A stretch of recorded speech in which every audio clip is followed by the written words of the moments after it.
Hello mate, and welcome to another free PC Games Weekly Roundup. This one's getting spooky. I mean, it's October, Halloween and whatnot. With 3 or maybe 4 of the 5 games available this week having a horror theme of sorts.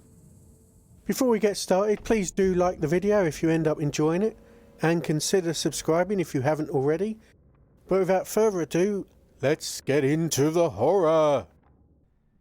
Our first game from Epic this week is Amnesia The Bunker, a horror survival game available until the 23rd of October. It's got a lot of gore and corpses in it, so it's not a game for the kids. This follows the previous Amnesia game formula, though this time you're a World War I soldier sealed into a bunker that has a monster patrolling the corridors, which also has turned the rats homicidal. You need to figure out a way to keep the lights on via the generator, collecting fuel as you explore for the explosives you need to get yourself free. Along the way you'll be picking up items to use to open up the new areas that you need to explore, craft healing and other useful items, and generally avoid the monster that is actively stalking you. The creature AI is always listening out for you, so it's always on the move and is never in a set position. Staying quiet is essential, so the soundscape plays a large part in the game. You can hear how much noise you're making, and can also gauge how close the creature is by the same method. Turning lights on helps keep the creature at bay somewhat, but it eats into your limited stores of fuel. You do have a hand crank light to just about illuminate the claustrophobic tunnels you roam, for a little bit, but it makes a lot of noise as you charge it up, so a balance between using the fuel for the generator and having light to be able to see has to be made. You can make torches if you get the right items, combining them in your inventory, and that has the added benefit of scaring off rats that would otherwise gnaw on your bones, which is not a good thing, but obviously these materials are limited too. You find a stopwatch that you can synchronise with the generator, which lets you see just how long the light is going to last before you need to refuel. However, you have a limited inventory, like in the newer Resident Evil games, and you have to manage that, deciding which things you bring with you. You can find backpacks to increase the available space, and there is a chest in the central location where you store excess items, but both are limited still. You have weapons, it is a World War I bunker after all, but it's abandoned. So ammo is scarce and avoiding enemies is preferable to a fight. There are areas with lamps that saves your game when you light it, and there's no restriction on how many times you can save. They do often have maps which are updated as you discover new areas, making it a little bit easier to navigate. It's quite a freeform game that lets you solve things your way. You can chuck a grenade at a locked door instead of finding the key, but that will signal your location to the creature, and you might regret taking the shortcut, but you might not. There are multiple difficulty levels to choose from if you want to up the challenge, with higher levels increasing the monster damage and reducing the ammo and loot that's available to you. Amnesia The Bunker did pretty well with the critics, sitting at a 77% on Metacritic and OpenCritic, with quite a lot of reviews. There's a very distinct split between people that got into the atmosphere and the tension of the monster continually hunting you, and those that felt that that threat fell flat, which removed all of the tension. The majority of the reviewers found the game scary, and also enjoyed the openness of the area, even though it's a fairly linear game in terms of what objectives you need to complete in order to move forward. It was just considered a good evolution of the Amnesia franchise. A departure, but a good one. The story was not considered very strong by anyone, and the lack of the type of puzzles from the first game wasn't always seen as a good thing. The 4 to 6 hour completion time was also a disappointment to some, though there are achievements that will likely not be done in a single run. and given the unpredictable nature of the beast, some people thought it had a bit of replay value. For those that scored the game on the low side, they felt that the openness of the approach to problems wasn't realised in the game, especially considering the limited inventory and loot. Some felt that the monster was too likely to appear and one-shot you, and then just became an irritation rather than a source of horror. It really worked for some people, and stopped working very quickly for others. The save system was the problem for some, with the relatively few lamp locations meaning you're forced to redo long stretches of gameplay if the monster suddenly just one-shot you. Over on Steam it's a very positive, with 94% of people recommending it. The same positive critic praise is heaped upon the game around a scary, tense gameplay. One reviewer said that the puzzles were less puzzles and more obstacles, which is a really good way of putting it. Thanks, Wyvern Cakes. There was mention of a few bugs, like clipping problems with the monster killing you through walls, but the vast majority of people here really just got into it. The few that didn't like the game talked about getting gear that comes very late into the game, that would have helped a lot more earlier on, but when they got it wasn't really worthwhile, and they found the game ending to be a bit of a disappointment. I've played for a couple of hours on normal difficulty, and it can be tense, but I've spent a lot of that time not seeing the monster at all, running back and forth to put loot into the chest and gather up some fuel. And I'm now at the point where seeing the monster is a bit of a surprise, not in a horror way, just in a, oh yeah, oh that thing's here, I remember that. I can't say I've been frightened or scared by this. I guess I just don't find games that scary. But creeping around in the dark to save fuel, hearing the noises of the monster moving is, like I said, a bit tense. I quite enjoyed the creeping about, making steady progress into new areas though. The notes that can be found don't really do a good job at telling the story, especially not compared to a game like The Dark Descent. And it's easy to forget about all of that when entering areas where the monsters seem to roam in my game. Like, I don't really care where the thing comes from, I just want to get rid of it, or avoid it. I know I've not finished the game, only 2 hours in, so this is speculation on my part. I could be wrong, but I don't think the game is going to hold that tense feeling all the way through. I'm already getting kind of one-shot by the boss appearing out of nowhere, and it's now more annoying than scary. It just means like I've got to redo a bit of progress. If you're a fan of horror games and you immerse yourself in them, this might really work for you.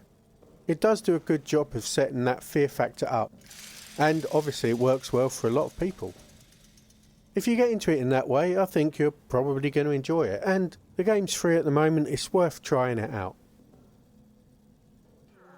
Our second game from Epic is Samorost 3, a point-and-click adventure game available until the 23rd of October. We had Samorost 2 given away not so long ago from Epic. I wonder if they'll throw the first one in for free at some point. This third instalment changes things up a bit.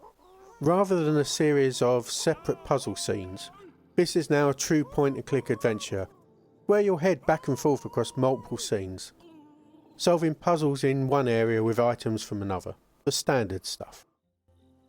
Music takes a more important role in this third instalment, as the starting point for every puzzle is you using your musical instrument to elicit a clue, and many puzzles include music in some way or the other. It has the same mix of simple cartoon-like sprites with more detailed and photorealistic backgrounds, and animated characters. I'd say there's a step up in the art here.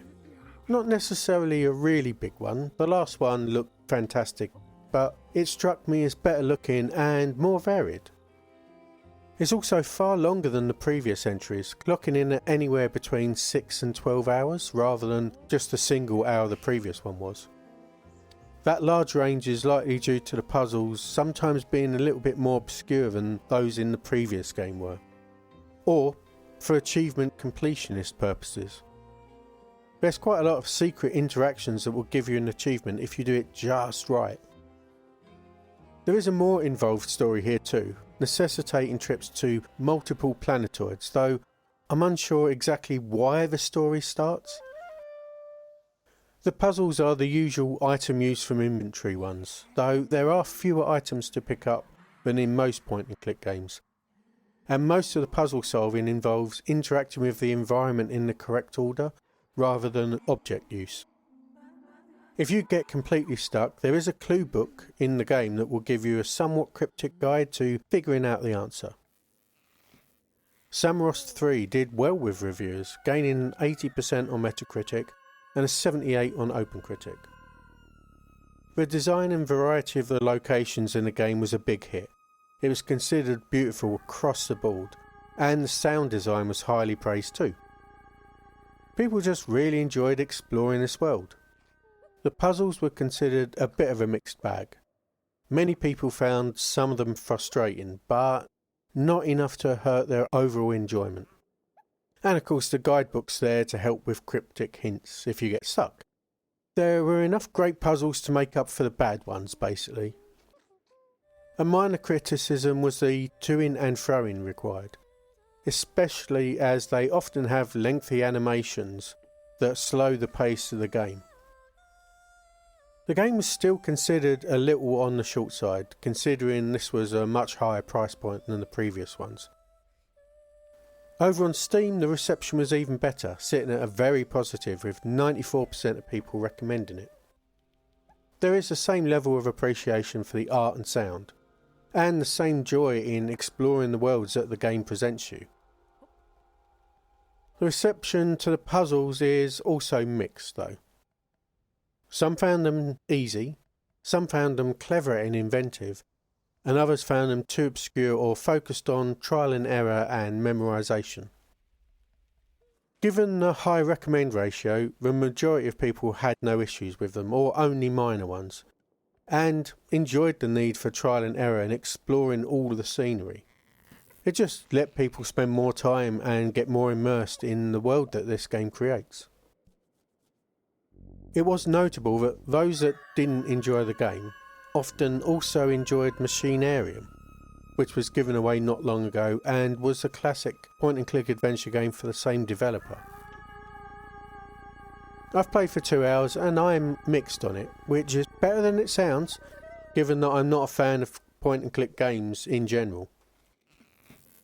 It's a bit of a pain for me that they seem to be given away like every week. Oh well. This is a really lovely game to explore. Both the visuals and sound are excellent, and some of the scenes are fun. There are NPCs that will give you a little animation on what steps you need to take to solve their issue and move the story forward, which I think's where some people may feel that the game is a bit too easy, a bit too hand-holdy. Carrying out what they want done is not always that straightforward though, and there have been a couple of puzzles that were really unintuitive to me, where significant interaction with the environment is needed that didn't make sense to me at all. But there's also been a few really great ones that I enjoyed a lot. The trial and error ones I found were a bit unnecessary, not really puzzles in my book, but it has been fun poking around the screen with my mouse, figuring some stuff out.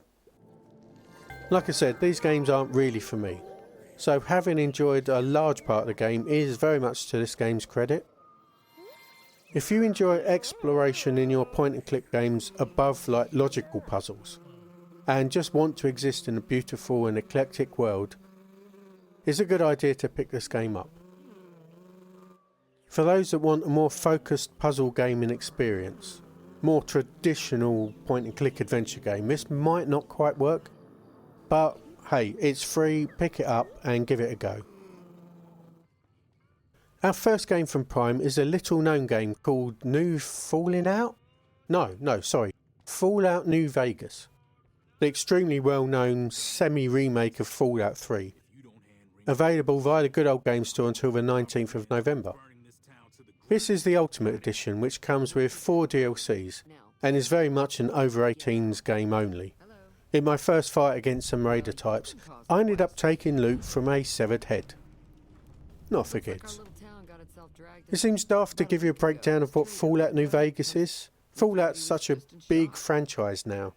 But, just in case Prime is bringing in new gamers, here's a brief rundown. And, hey, I can be daft from time to time. This is one of them, I guess.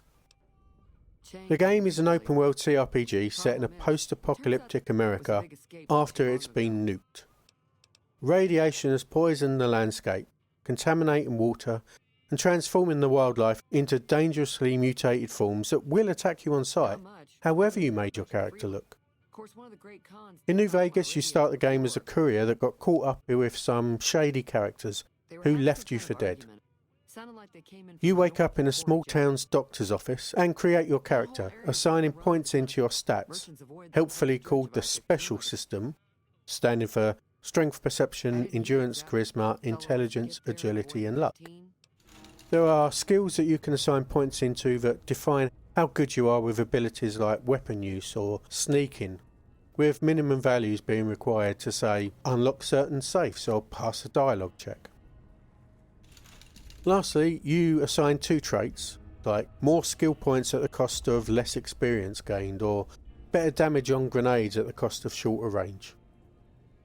You can add to these as you level up through the game, up to a max level cap of 50 if you have all of the add-ons installed, which is default for this Ultimate Edition. You lose 5 max levels for each mod that you uninstall. After you've created your character, you're let loose in the wilderness to track down the people that killed you, meet new people, take on quests, and gather up a ton of garbage that makes you walk extremely slowly in order to recycle it into useful materials for your crafting. Combat is a mix of first-person shooter and a limited-use paused system called VATS, which allows you to pick out a target while time's frozen, giving you the percentage chances to hit specific body parts on your target before the time continues and you then take your shot, or shots depending on how much you've invested into improving your VATS. You can find weapons and ammo in your travels, or craft them and upgrade mods at workbenches, or create food and healing items at a campfire. You make friends and enemies according to your actions, which they remember and affect your kind of karma level with them. And you can gain companions that accompany you on your adventures, and mostly get in your way. It's an open world RPG where your actions matter, and you have a lot of options open to you. Fallout New Vegas sits at an 84% on Metacritic, based on reviews from 2010 when it came out. It was widely seen as a slight improvement over Fallout 3, which got a 93% a couple of years prior, so interesting there. The storytelling in the main and side quests was regarded as better than its predecessor, as were the changes to the perk and skill system, but it still sits at a lower number for two reasons as far as I can tell. The first is general disappointment that it didn't change more over Fallout 3. It was mostly more of the same. The second is the number of bugs and crashes the game launched with, which hurt quite a few of the review scores. Over on Steam, it has an overall score of 96% recommending it from over 150,000 reviews, giving it an overwhelmingly positive. Even the 1100 recent reviews have it at 92%. You looking to buy some supplies? Now, I've not read every one of the 150,000 reviews. Sorry about that. But from scrolling for quite a while, the general vibe I'm getting is that people feel that this is the best Fallout game, mostly due to the writing and the reactive world where your actions really do matter. And that's all despite the bugs. So many people have hundreds of hours in the game, and the vast majority of people's reviews that I saw were at over 40 hours, which is a pretty significant stat, I'd say. And so is the fact that a lot of the thumbs down reviews also have more than 40 hours too. And are negative primarily because of the crashes or problems running on newer hardware or OSs. There's a lot of people recommending a series of mods to combat the crashes and bugs, so look that up if you are having issues. And as with every Bethesda game, the modding community have added a lot of content.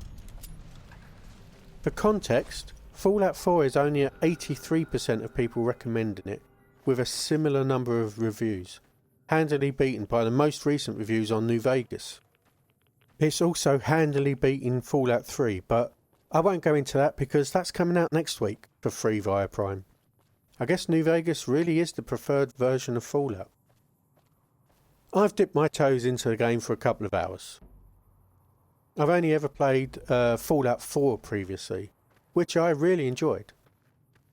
I can't speak to the writing in New Vegas just yet. I've not experienced enough of it, but the game feels really familiar to me, and the lower quality graphics compared to Fallout 4 are not making any difference whatsoever. I've not crashed yet, obviously it's early days, and the only bugs I've seen I've just shot. And I'm liking it just as I liked Fallout 4, which I have a few hundred hours in. Oh man, it's another huge game given away this month that promises to be a game that I really want to play and get into for a long time.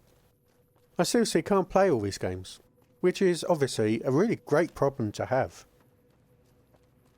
If you love CRPGs and haven't played this, or have only played Fallout 4 like I did, I think that you should pick this one up for sure. It's still one of the most beloved CRPGs that have been released, despite the bugs and crashes. Mod yourself up for safety and get out into that irradiated desert. That's what I say. Our second game from Prime this week is True Fear Forsaken Souls Part 1. A point and click hidden objects game, unless you don't want it to be. That'll make sense later. This one's available via the Good Old Game Store until the 19th of November. This is another horror themed game for the Halloween season, and has a teen rating in the UK thanks to cutscenes with a bit of blood and some corpses. The reason I said it's hidden objects if you want it to be is because the game allows you to toggle the hidden object puzzles on or off. A nice option if you really hate that part of these games, these hidden objects games, but it's there if you want to, and it replaces them with a single screened self-contained point and click object use puzzle game, the same as you're playing throughout the rest of this game. I've not seen that choice given before, and I've played a good dozen or so of these games. Unfortunately, True Fear doesn't replicate some of the difficulty options that some of the more recent titles we've had, like the Mystical Riddles game I featured in week 8. Instead of the granular options of turning certain things on or off, you have 3 options here: Casual, Advanced and Expert. Casual gives you sparkles to highlight every interactable area on the screen, and gives you quick recharge times on skip and hint buttons. Advanced cuts down on the sparkles and increases the recharge times, but both Casual and Advanced highlights areas on the map where you can interact using the objects in your inventory, while Expert turns all of these things off completely. This is a problem because the highlighted map effectively acts as a pretty significant hint button, and it's hard not to use it because you're going to be navigating around 26 open areas at a time, and doing that by retracing your steps is a huge pain in the arse. You really want to use the map to move about, and you can't avoid the hints on Casual and Advanced. It's a bit of an awkward solution to the problem of too much backtracking and having to remember where items can be used across that many open screens. The only way to avoid it is to go to Expert mode, which gives up all hints and all skip functionality. Expert difficulty also makes the logic puzzles harder and makes them impossible to skip. To be fair, I didn't have any trouble with any of those logic puzzles on advanced difficulty, so upping them isn't the worst idea. I will say the hidden objects at expert level do take a bit of work. The game has a stronger story than most hidden object games, with plenty of cutscenes to move it forward, though as the part 1 section of the title suggests, it doesn't wrap the story up at all. Don't worry, part 2 is coming for free next week. The main mystery is what the hell was going on with your family. Your sister sends you a mysterious note that kicks off the whole narrative. Without spoiling anything, there's lots of unexplained deaths and spooky happenings. The game took me around 4 hours to play on advanced difficulty with hidden object puzzles switched off, which is the default and probably is a bit quicker, with a bonus chapter that adds on a few more hours of play. There are collectibles in the form of statuettes hidden around the screens, and there's a bunch of achievements that are mostly given for just progressing naturally through the game, but there are some that require you to not use any hints or skips, or complete the game in a single sitting. The game only has 6 reviews I could find, split across both critic sites, which give it an average of 76%.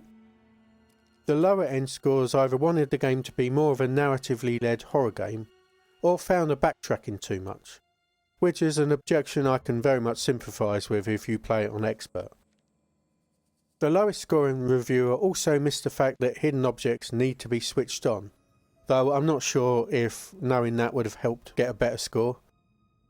The focus on story was appreciated by those that rated the game higher, and the inclusion of a horror element was well received, though the lack of scares was an issue for some.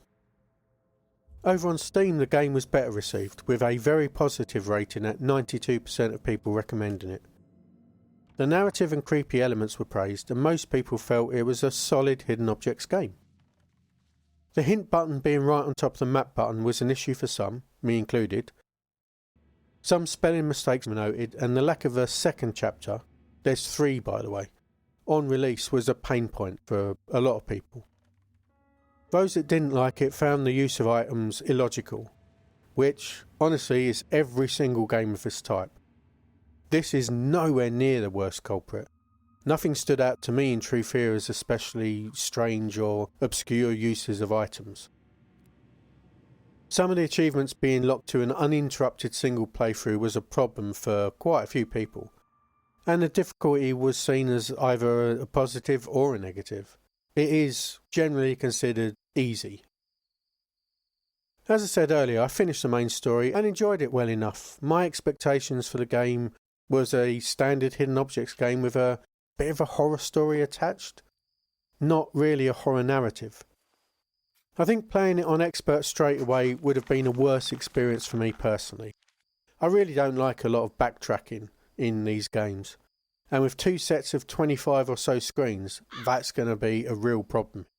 Not so much the actual backtracking, but the fact that there's so many places where you could use an object, that it's hard to remember where to go. The map showing me exactly where I needed to use an object cut down on that irritation, but at the same time made the game feel like I was cheating a little bit. For experienced hidden objects gamers, none of the puzzles were in any way difficult, I will say that. And I played a couple in expert mode just to find out, and they were still easy. This is a decent entry that ends in a cliffhanger with 2 more games to go, but you will be getting a second game next week, so not too bad for us. For fans of the genre, I think I do recommend True Fear Forsaken Souls Part 1 as a solid hidden objects game. Our last game this week is Empty Shell, a twin-stick roguelite from Prime, available via the Good Old Game Store until the 17th of December. You're sent to an abandoned facility to carry out tasks for a company that has you sign an NDA that you really shouldn't be signing. You go into the facility that is crawling with very hostile creatures while you scavenge ranged and melee weapons, pick up ammo and supplies, and, most importantly, carry out your tasks. Get those done, get out, and you can spend the credits that you've earned as you kill stuff on devices that you can take into subsequent missions. If you die, well, there's plenty more people where you came from. There are crates to loot a wide range of weapons and gadgets from. You can pick up turrets that can be placed down to help you defeat the mini-bosses and bosses on each level, though you may even be able to avoid them and leave the place once your tasks are done. The layouts for each run are randomised, so no 2 runs are exactly the same, and bosses can end up shoved off to the side of the direct route. There are upgrade stations that act as shops that will sell you upgrades to your health, your stamina, or some medkits to heal yourself up, or some armour plating that can be used to create an armour buffer that takes damage instead of your fleshy body. Enemies can come at you thick and fast, so choice of weapons, judicious use of your dodge and your run ability is key. Dodging and running drains stamina pretty fast, so rapidly dodging out of the way of things might leave you in a really bad position. Reloads are also a thing here, and can be a death sentence when you run out while being swarmed. Those devices that can be purchased in between runs are permanent options for all new characters if you die. They're the roguelite element in this game. Let's get the obvious comment out of the way. This game has gone to the extreme in terms of retro graphics. The start of the game puts you in the right frame of mind. You boot up into DOS and eventually get thrown into gameplay in a black and white top-down view, as if you're looking at your character through CCTV cameras, and old CCTV cameras at that. They switch the zoom as you move between rooms and corridors, and sometimes your view gets obstructed by girders that are in line of sight of the camera. You also have a scan line effect put on top of the basic monochrome pixel graphics, meaning things can be quite hard to decipher, though this can be switched off in options, as can the blood and other effects that tend to clutter the visuals a bit. Notes lying on the floor around the facility tell the story of what's happening at this place, and also may provide codes needed to complete your tasks. Some tasks have a mini-game attached to them, things like levelling power levels and the like, that shouldn't be an issue for anyone. They're not difficult, but it is tense when you might be attacked at any time. We don't have enough critic reviews to get an actual score for it, but taking the 3 that I saw across OpenCritic and Metacritic, Empty Shell got an 82%, while people on Steam rated it at a very positive, with 89% of reviewers recommending it. The horror vibes were a hit with people, as was the mix of ranged and melee combat. There was a general feel that the game was a little hard initially, and there are notable difficulty spikes along the way, especially when you encounter a new boss or on certain later levels. Most people felt that once you got used to the systems in the game, things got a bit easier outside of those spikes, though there are a wide range of times played on Steam. Some say they completed it in 4 or 5 hours, while others have 20 on record and haven't actually finished it yet. The roguelite elements disappointed some people. The high cost of the later ones felt out of reach of some players, given that you lose your gear when you die, and that includes all of your money unless you can find the prior contractor's corpse. Many enjoyed the range of weapons, despite the fact you can't carry that many, needing to carry ammo as well. Some found that they ran out too quickly, while others felt that mixing melee and ranged combat was a good option that never felt too restrictive. The visuals were divisive. Some loved the horror vibe they gave, others found it hard to distinguish objects from enemies and hated the camera zooming in and out without player control, and for a few people it just gave them a headache. Some people also found the movement too floaty and liable to drift. I've played for 3 hours and I'm on the positive side of things here. It took a couple of runs and deaths for me to get used to the combat, as people have mentioned, but I'm now making decent progress. The bigger bosses I've seen so far have mechanics that need to be learned. They're not difficult, it's just like how best to deal with them. And I've now got a grasp on melee, so I don't find myself running out of ammo as I was at the beginning. I'm playing with keyboard and mouse, as I found the controller to be a pain to use in the user interface. And I do have the occasional issue with indistinct shapes turning out to be monsters that take a few bites out of me before I realise it. But overall the graphical style was kind of faded into the background a little bit. The roguelite aspects are light, really light, and you are reliant on finding your previous corpse in the re-randomised facility. I like a lot of roguelites. They're one of my favourite genres. I wouldn't say this is topping any charts at all, but it is an atmospheric entry that fans of the genre should take a look at while it's free. It plays pretty well. Okay, that's all for me for this week.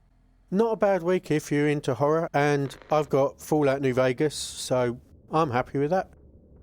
As always, like if you like, subscribe if you want to, And above all, thanks for watching, and I'll talk to you soon.